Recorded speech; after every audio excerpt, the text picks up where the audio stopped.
So, all right, guys, we got to get this one right. On three, we're going to say, welcome back to Extraordinary Thoughts, put on their mind. 1, 2, 3.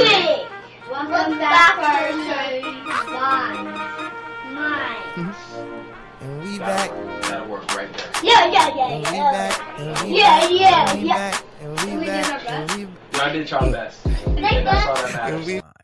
Now, before we get started with this episode, don't forget to hit the subscribe button, like this episode, share this podcast, and if you can, do me a favor, head on down to the review section and leave an honest review, because this podcast was dedicated to helping us become a better version of ourselves. And I don't know what that version is, but I know that just like we need a little bit more money, just like we need a little bit more sleep, just like we need a little bit more of anything in life, we deserve to be a little better than what we are right now.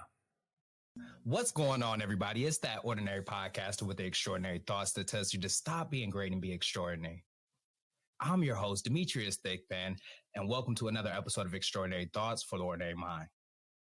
Now, 2019, I had just started podcasting, and one of my very first episodes was with this fine gentleman with blonde hair, blue eyes, and a Southern accent. And I'm pretty sure y'all have seen him before. And here it is, 2022. Things have changed. People have grown.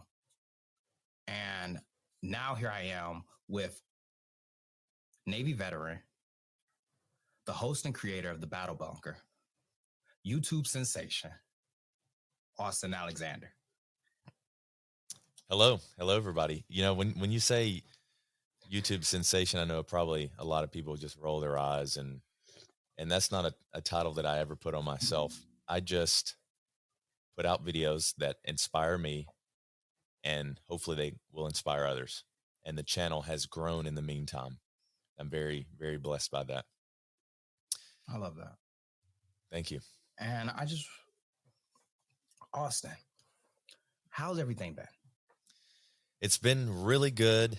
It's been hectic and stressful, you know, like it always is. And in business, when you're trying to when you've built something out of nothing, and every day I fight to keep that something, you know, and it's been great though. I mean, I look back, we've had lots of opportunity in the past 4 years since I've spoken to you. Lots has changed. And when I spoke to you, the Battle Bunker wasn't even a thing, was it?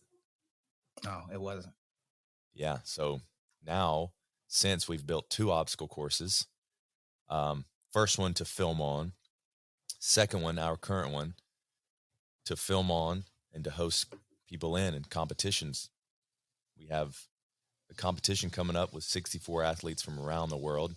Don't really know how we did it, but we've done it. They're coming from Croatia, Denmark, Italy, Australia, United Kingdom, United States, and they're competing with us in our first competition. You know, the question that I ask is, how does that feel now? You know, 4 years ago, you were in the Navy, Master of Arms. Now, here you are hosting something so incredible with so many people coming out to compete. What is that now? It's another level of stress. It's, you know, when people from the outside looking in, they see, hey, the Battle Bunker has, you know, they have a new obstacle course and now they're having this big competition. But to me, I'm constantly worried and stressed about things that can go wrong, which is normal, you know, but I just am so hyper obsessed with making this experience a notable and memorable experience for the athletes that come in. Every wicket that we check off, hey, got the athletes, got the plane tickets, got the rooms, got the meals. There's another wicket that we have to add to the list. Like, do we have food for the spectators? Do we have food for the volunteers? What about the volunteer shirts? What about medical? What about BLS and ALS ambulance on standby? There's 1,000 things that still have to be done.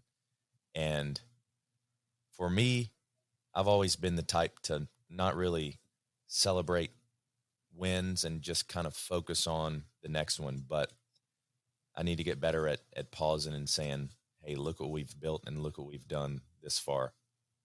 So, yeah, I mean, a lot has changed. Now, instead of only video, we're adding a physical proponent, which is the biggest one. You're dealing with a lot of in-person traffic. You know, for people to watch a video online, it takes this amount of effort. For people to travel out and book tickets and be there and experience the atmosphere, it takes a lot of effort for them. So anybody that comes out or supports the competition in some way, I'm forever indebted to. You know, and I know it sounds cliche when people say it, you know, is that, oh, you're such a big inspiration to me. But to be honest with you, 4 years ago, you were an inspiration to me.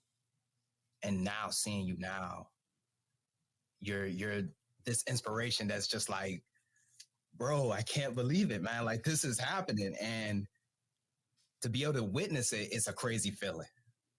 Well, thank you. Thank you very much. I appreciate it. It's Did you think that 4 years ago? No, I'm sorry. I don't know. It's this. No, go ahead. Okay, so I'll go ahead. Did I think that 4 years ago? No. I was starting the Hot Mic show as a newer venture. And in business and growth and everything, you just got to roll with the punches. And it kind of, I apply the effort, but I don't control what works and what doesn't work.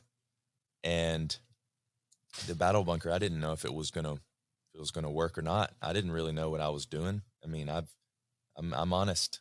This competition is the first competition that I've ever put on. I don't know what I'm doing. I'm learning as I go. And as you're on that path, you knock at doors, and a lot of those doors are locked. But eventually you'll find one that opens. And the Battle Bunker was a door that I knocked at and it opened. And still, I don't know what's going to be the case 6 months from now. I don't know what's going to be the case 2 months from now. All I can do is follow my plan, execute accordingly, and keep pushing forward and follow that plan the best I can. There will be changes, but as long as you just keep knocking at those doors, you'll have some that will open for you. 100%. Now, as we sit back and we talk about the Battle Bunker, from the beginning of what your YouTube used to be, what motivated you to get started with this? I grew up in a small town in Alabama. I wasn't exposed to a whole lot. When I joined the Navy, I was constantly exposed to different cultures, people from different states, different accents, different foods. And one of the things I was exposed to was training people and helping people through physical fitness.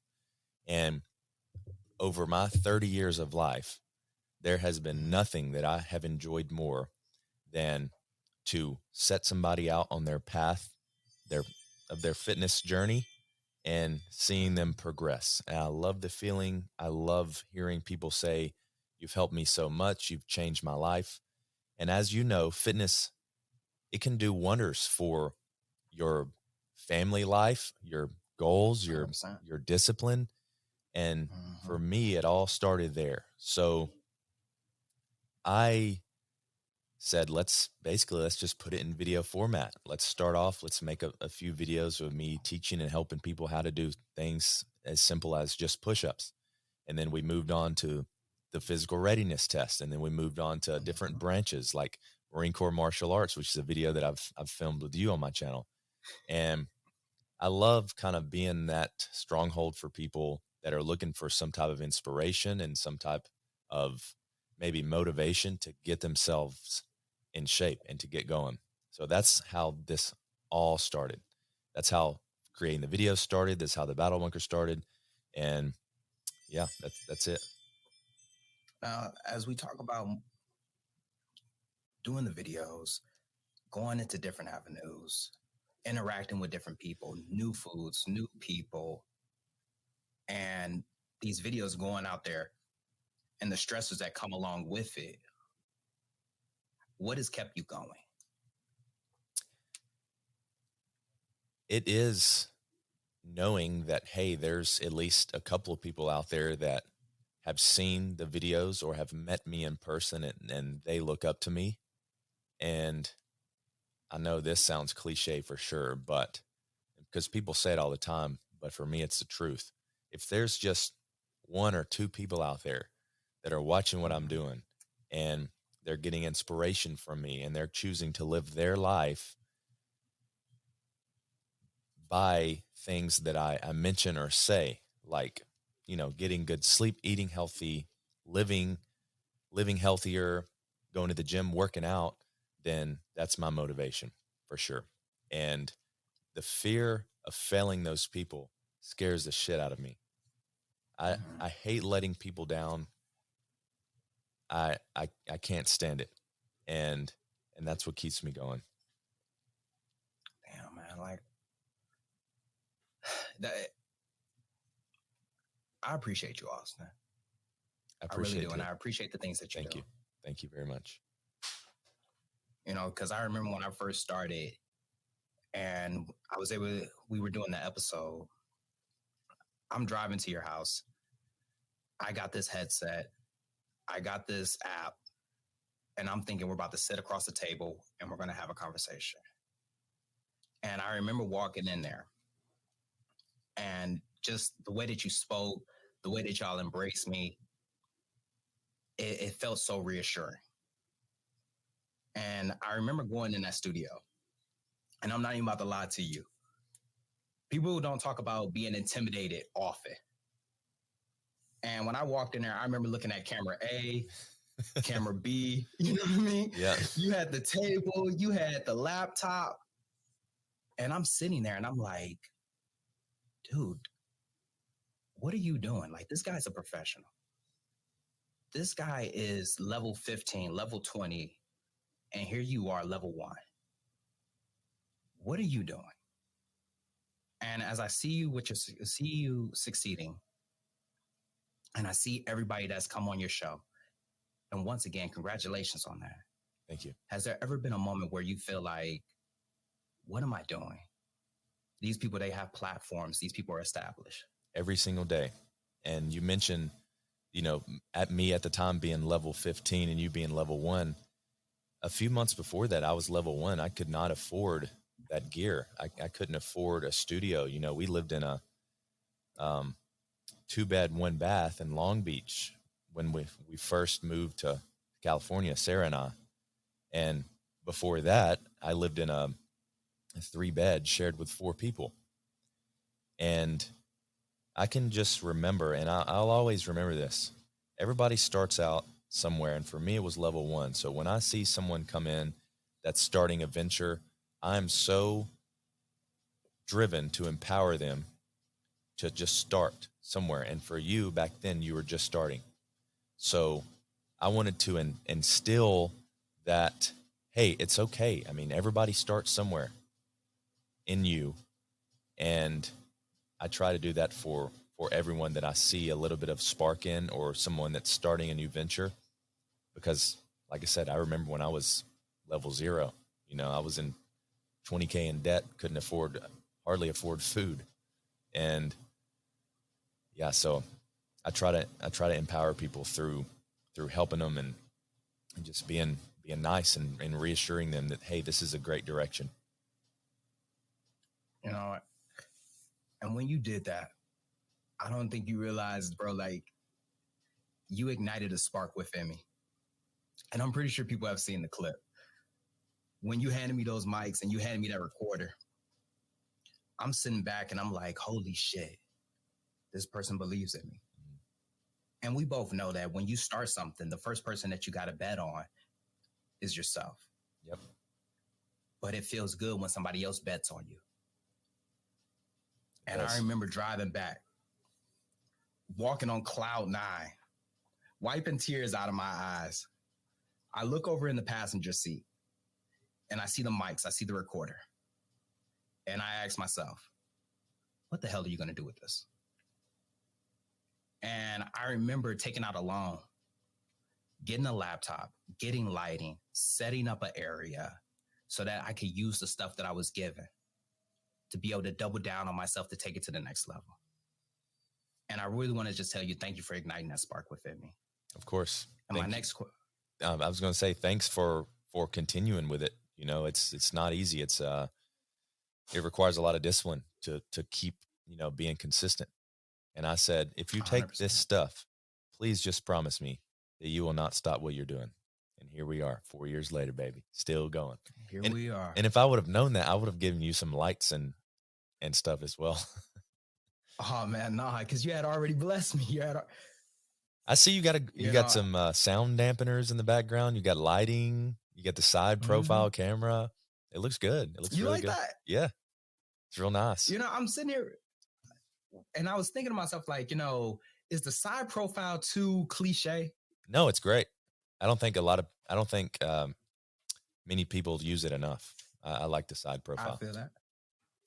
And then if you don't know, I also got another camera pointing directly at me. So I'm running camera A and camera B now. Oh, I didn't know that. Yeah. Can you switch it?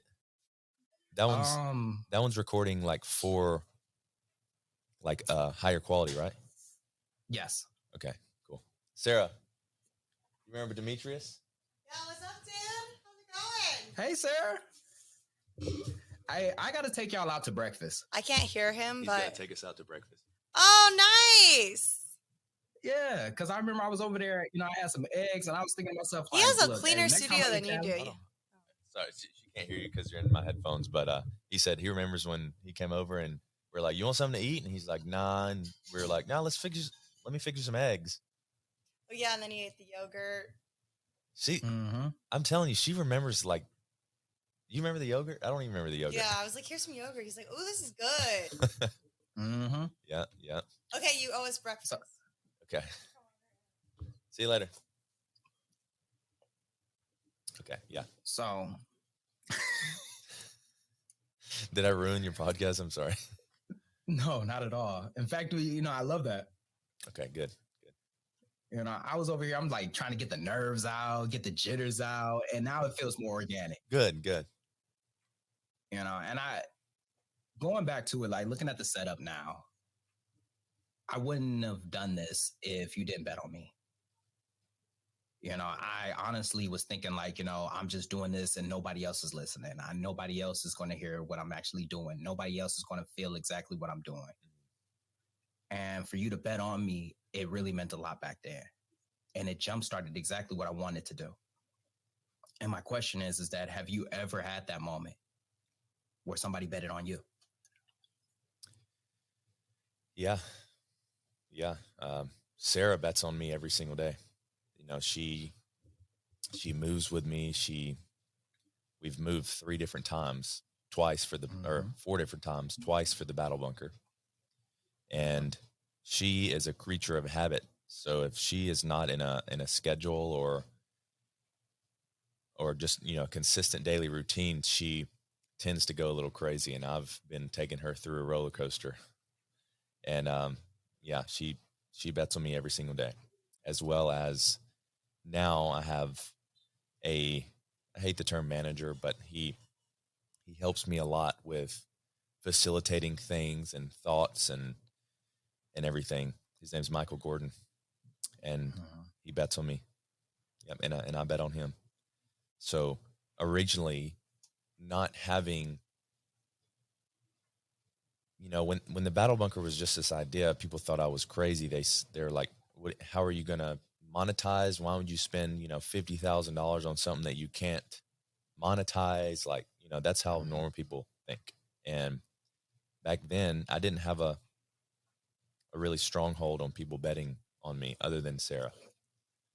And yes, that's one of the most powerful feelings. I agree. Now, having people tell you like, are you sure you want to do this? How are you going to do this? Was there ever a moment where you were just like, maybe they're right? I already got a good thing going. Yes. Why should I go and take this? Yes. I mean, even still building this obstacle course, I constantly have this thought in my mind. What if people don't come out? What if we do, one thing wrong and it steers people away? And I've got this huge, massive, expensive course. And what if nobody uses it? But I like to remember this term. It's from The Field of Dreams, great movie. in the movie they say, if you build it, they will come. But for me, I always think, if you build it, they will battle. And I have just told myself from the beginning. And battle to me means, go out there and battle against themselves, push themselves to become more, become better, and battle against their opponents, and really push to be successful. And yeah, I mean, there's no day that goes by that says that I think, oh, I got this in the bag. This is going to be easy. This is going to be great. No day. Every single day, I feel like I'm treading water. If I stop treading, I'm going to sink. So I just got to go.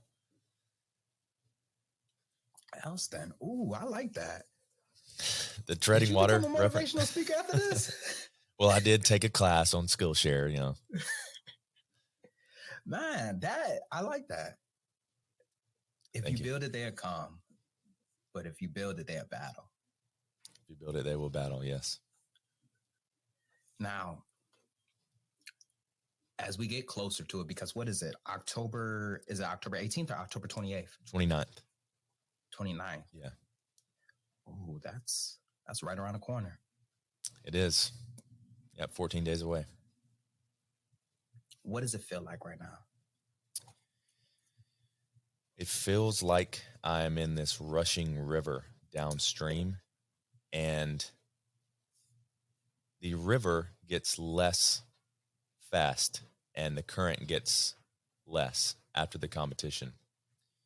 But for the next 14 days, that river is rushing and I'm in the water, and I'm having to be sharp. I'm having to make smart decisions. I'm having to facilitate this competition the best way that I can, because people say, oh, it's just competition. People are going to drive in, have a blast, and then go home. But for me, it is, do we have a proper volunteer staff in case the athletes need water? Do we have a proper volunteer staff for the volunteers when they need water? Do we have the correct access roads blocked off? Are we maintaining the access roads free of traffic so the advanced life support ambulance can get access to in case there were an accident? All the things that people do not see from the outside, I am taking care of and managing. And that comes along with 64 really competitive athletes. So our judges have to be on point the day of. Our race director has to be on point. We all have to be on the same page. And getting 20 people together that have already committed on a volunteer basis for this competition for 12 hours, getting people together before the competition is even a task in itself. That doesn't even include the volunteers. So now, all these little things that people don't see. I'm grateful that I'm here because I'm learning, because I know this is crucial for us to go into physical competitions. And I'm a great executor. I tell people all the time, I can execute all day. I can execute and knock on those doors. And if those doors don't open, I'll go to the next one. Planning is something I'm working on. This event has definitely helped me with planning. It's helped me just kind of meditate what all we need. And if we can pull this off, it's going to be big. And I'm excited for it and still nervous. When you see somebody and they start this venture, whatever venture it may be, it's the first day, yeah. The second day, yeah. The third day is, yeah. And then they decide to take it to the next level, just like what you're doing right now. And then you realize, like, damn, like, how the hell am I going to be able to do this? The time that's going to go into, the effort that it's got to go into, the patience that you need. And many people, especially in these type of situations, they end up just stop doing it. And my question is what do you have to say to somebody that's about to take it to the next level? But the effort, the patience, it comes. I say, really sit down, think about it, think about what you want to do, and tell someone, someone that you can trust to hold you accountable.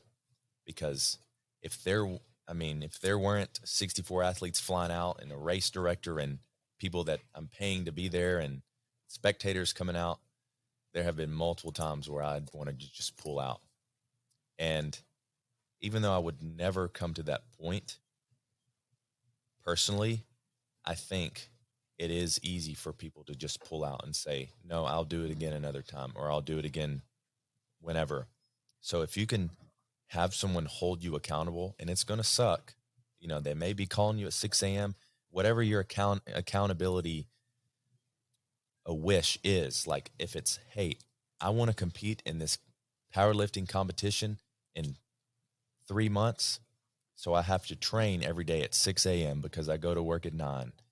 If you have a coach or an accountability partner that's going to call you every day at 6 a.m., like I said, it's going to suck. Some days you're not going to want to train.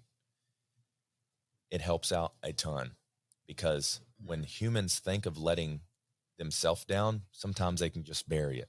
Some people can just bury it and just forget about it and be okay. But when it comes time to let someone else down, naturally, we do not want to do that. So I don't want to let these people down. And that's my advice to people: would have someone to hold you accountable.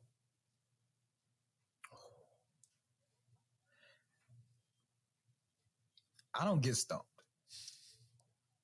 I don't get in those moments where I'm in awe. And Austen, damn, man.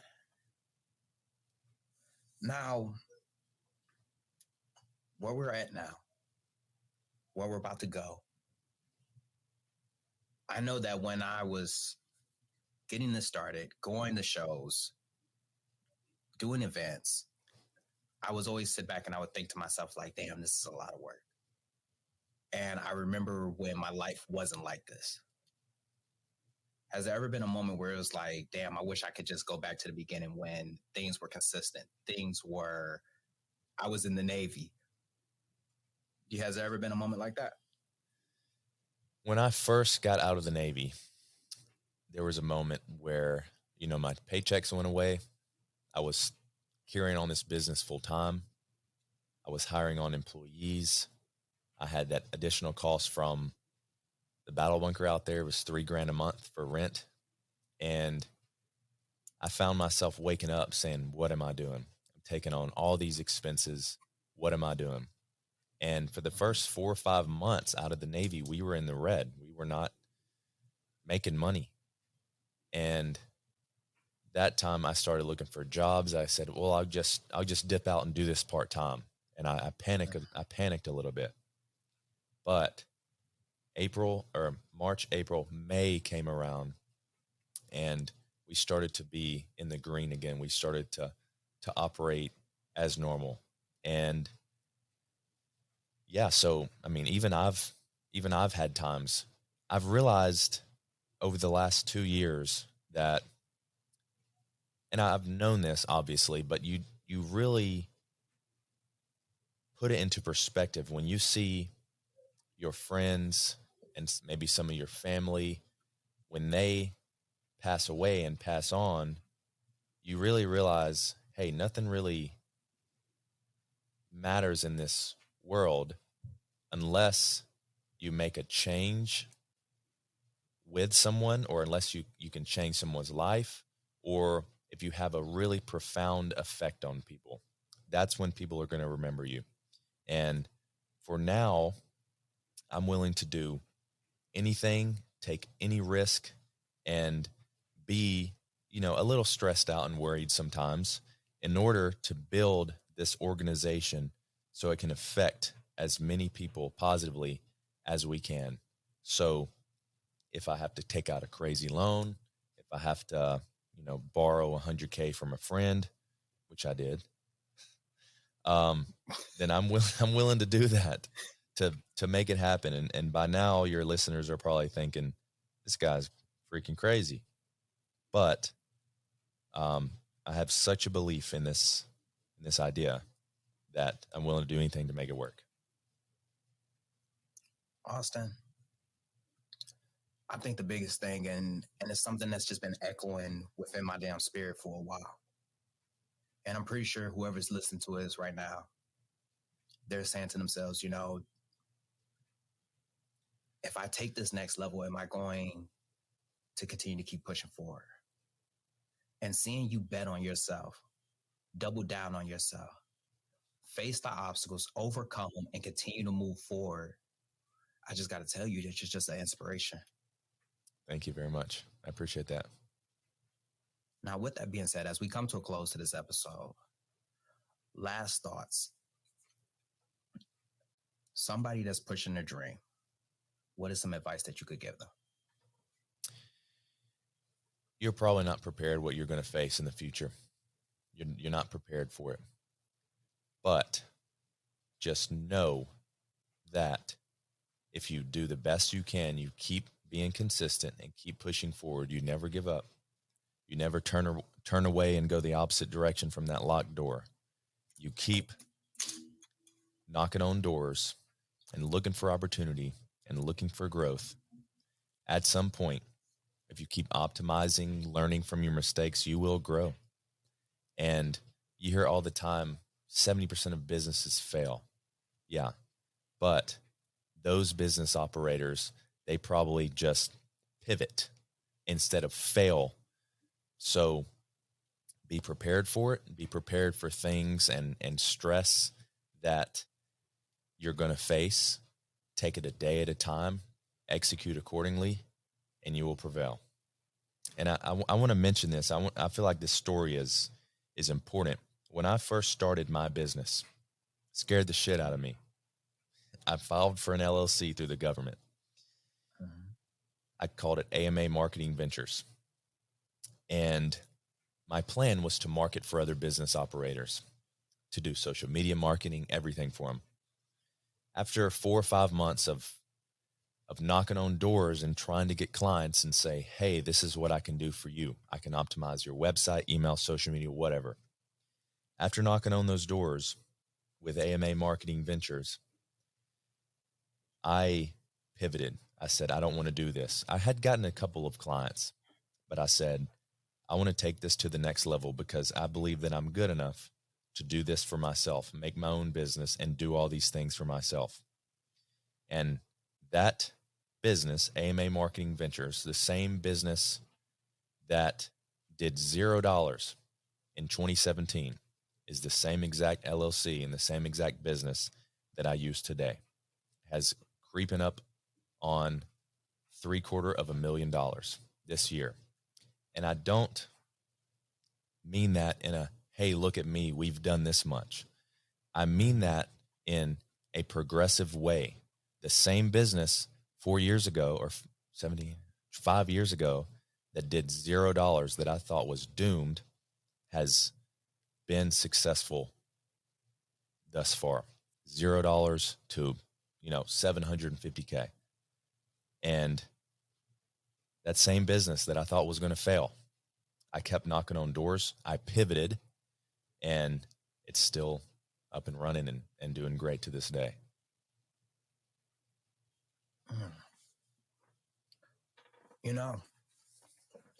Being able to take a step back, reevaluate, stick to your guns,